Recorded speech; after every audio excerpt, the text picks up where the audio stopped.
За сайн байцгаана уу хүмүүдээ. Та бүхэнд эдийн засаг бүлэг сэдвийн ойлголтоос өгшин тайлбар. За эдийн засаг бүлэг сэдвүүдээр тайлбарлах чухал сэдвийн нэг бол эдийн засаг үйлдвэрлэлийн нөөц баялаг. Тэгэхээр нөөц баялагын талаар ойлголтыг өнөөдөр мэдэж авах нь. За хүний хэрэгцээг хангаж байгаа бүхий хэрэгслийг бол нөөц баялаг гэж ойлгож болно. Нөөц баялагын хоёр янз тухайн чөлөөт баялаг. За чөлөөт баялаг гэдэг нь нөгөө талаар байгалийн баялаг гэж ойлгож болно. Тэгээ байгалийн баялаг шавхдаг нөөц, шавхдаггүй нөөц гэж нэг газар зүйн хичээл та нар илүү төлхөө үздэг. За ер нь бол эдийн засгийн хичээл бидний төлхөө үзэх гэдэг нөөц баялагын асуудал бол эдийн засгийн үйлдвэрлэлийн нөөц баялаг гэдэг үзнэ. За тэгэхээр эдийн засгийн үйлдвэрлэлийн нөөц баялаг хүний хэрэгцээг хангаж байгаа байгалийн болон хүний бий болгосон бүхий л зүйлсийг багтааж ойлгодог. За эдийн засгийн үйлдвэрлэлийн нөөц баялагыг газар, хөдөлмөр, капитал, үйлдвэрлэл эрхлэх чадвар гэж хуваана. Газар хөдөлмөр бол уламжилсан хүчин зүйл нь, уламжилсан нөөц баялаг. За капитал бол орлого олох төр бүхий л боломж хүнгээ хэлнэ. За үйлдвэрлэл эрхлэх чадвар гэдэг. За тэгээд энэ гурыг бол газар, хөдөлмөр, капитал тэр бол эдийн засгийн үйлдвэрлэлийн нөөц баялаг гэж засгаад үйлдвэрлэлийн эрхлэх чадрын дөрвөд нийтэд нь үйлдвэрлэлийн хүчин зүйлс гэж бас хэлж болдог. За үйлдвэрлэл гэж юу юм бэ? Хүмүүсийн хэрэгцээг хангахуус олон төрлийн бэлэн бараа үйлчлэг хийх шаардлагатай төрөлх бүрийн бүхий л хүчин зүйлийн хооронд нэгтгэх үйл явцыг үйлдвэрлэл гэнэ. За үйлдвэрлэлээр орц хувиргалт гарц гэсэн юм циклээр явагдана. За тэгээ одоо үйлдвэрлэлийн хүчин зүйлсийн хамгийн ихний газрыг тайлбарлая. За газар дээр бол ямар ойлголтыг авч үздэг гэхээр байгалийн нөөц, усны хүч, нарны эрчим хүч, цагуурын нөхцөл, бороо, салхи гэх мэт байгалийн нөөцөд авч үзнэ. За тэгээд газар дээр газрын баялагийг бас авна. Газрын тус нүүрс, төмөрийн хөдөр зэрэг ашигт малтмалын орд болон ой хөвч, өвс урмал гэх мэт. За мөн үйлдвэрлэлийн газар байрлах нутаг зэсгэр хөдөө аж ахуйн зэргийн үндэс одоо болдог. Ийм чухал ойлголтыг газар гэдэг. За тэгэхээр үйлдвэрлэлийн хүчин зүйлийн хоёр дахь ойлголт бол хөдөлмөр. За хөдөлмөр гэж юу юм бэ гэдэг. За суурь боловсрол дээр 9 дугаар ангид хөдөлмөрийг оюуны хөдөлмөр, биеийн хөдөлмөр гэж ангилдаг. За тэгэхээр аль ч улс оронд олон улсад бол оюуны хөдөлмөр бол өндөр үнэлэгддэг.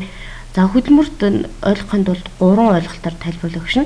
Нэгдүгээр хөдөлмөр бол ухамсартай, зорилго чиглэлд оновчтой үйл ажиллагааг хэлнэ. Хоёрдугаар хүнээс илүү их энерги хүч шаарддаг. Гуравдугаар ач холбогдол ашиг нийгэм мэдрэгдэж үр дүн харагдаж байх хэрэгтэй гэдэг. Харагдаж байх хэрэгтэй гэдэг. За капитал. Тэгэхээр капитал гэдэг ойлголтыг бол та нар зөндөө сонсч байсан. Капитализм, капитал гэдэг. За Карл Марксийн алдартай зохиол капитал гэдэг бүтээл дээр үйлдвэрлэлийн хүчин зүйлсийн хамгийн чухал зүйл бол капитал гэж тодорхойлсон байдаг. Тэр капитал гэж орлогыг бий болгох чадвартай бүхий л зүйл орлогыг тэнд тоног, хөрөнгө, байшин, барилга, компьютер, мөнгө гэдэг дээр хэл. За тэр капиталаа 3 хувь. Бие хөдөлмөрийн капитал. Бие хөдөлмөрийн капитал. За бие хөдөлмөрийн капитал гэхээр одоо бичиж найруулах ч юм уу, аль эсвэл спортоор хичээлэх ч юм уу, аль эсвэл дуудууд энэ бол бие хөдөлмөрийн капитал. Тухайн хүн оюуны хөдөлмөр эрхлээд тэр хөрөнгийг орлогыг бий болгож. За мөнгөний капитал гэхээр мөнгийг одоо хадгалж аль эсвэл үн цаас худалдаж авч өсгөх ч юм уу. Энийг мөнгөний капитал гэдэг. За үндсэн эргэлтийн капитал гэхээр тоног, хөрөнгө, байшин, барилга. За тухайн одоо капитал маань өөр орлогыг их үсрэг бий болгох төр чадвартай үндсэн эргэлтийн капитал гэж үзнэ. За дөрөвт үйлдвэрлэлийн хүчин зүйлийн дөрөвт хүчин зүйл бол үйлдвэрлэл эрхлэх чадвар. Тэгэхээр үйлдвэрлэлийн эрхлэх чадвар гэхээр үйлдвэрлэл эрхлэгчийн аз туршил буюу үйлдвэрлэгч эрхлэгчдийн одоо менежмент бодлогууд ажиллагаа, за шин санаачлага, хүчин чармаал, дадлага, туршлага, шийдвэр гаргах чадварыг үйлдвэрлэл эрхлэх чадварт хэлдэг. Тэгэхээр газар нь байна, хөдөлмөр нөр тий капитал байгаа. Гэтэл үйлдвэрлэл эрхлэх чадваргүй байх юм бол үйлдвэрлэлийн хүчин зүйлс буюу эдийн засгийн үйлдвэрлэлийн нөөц баялагийг бол бүрэнгүйс ашиглаж чадна. За та бүхэн энэ сорилыг ажиллая. 8 чухал хичээлийн ойлголтууд байна. Нөөц баялаг, чөлөөт баялаг, эдийн засгийн үйлдвэрлэлийн нөөц баялагийг ардах чухал ойлголтоор нь хамруулах нэ. За тэгэхээр үйлдвэрлэл эрхлэх чадвар гэдгийг одоо энэс хайгаад олъё те. За энэ дээр бол үйлдвэрлэл эрхлэх чадвар гэдэг дээр аль нь байна?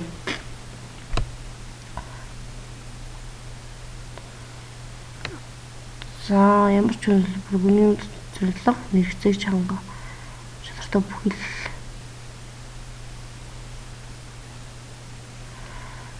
за чараа удирдах чадвар ING байна тийм ээ. 8 бол G гэдэг газар капитал хөдөлмөр зэрэг нөөцийг нэг үйлдвэрлэлийн газар нэгтгэн удирдах чадварыг үйлдвэрлэл эрхлэх чадвар гинэ гэж. За 7-г харьцуулбал Z нь орлого олох боломж чадвартай бүхий зүйлсийг орлогын капитал гинэ гэж. За ингээд эсэний сэдв болохоор нөөц баялагийг тэгвэл арвижуулах ямар арга замууд байж болох вэ гэдгийг тодорхойлно. За тэгэхээр эдийн засгийн чухал нөөц баялаг гэдэг бол хэрэгцээг хангаж байгаа л зүйлс гэх.